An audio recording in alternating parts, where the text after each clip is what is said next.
Here's my BISSELL CleanView Swivel Pet vacuum cleaner. As you can see, it sucks all the hair up, yep, but it gets stuck right in the tube.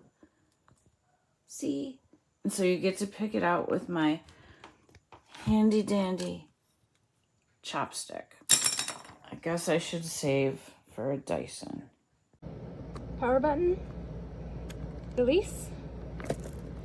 Problem is, if you're hitting this with your bare foot, it's very easy to get a toe caught in there.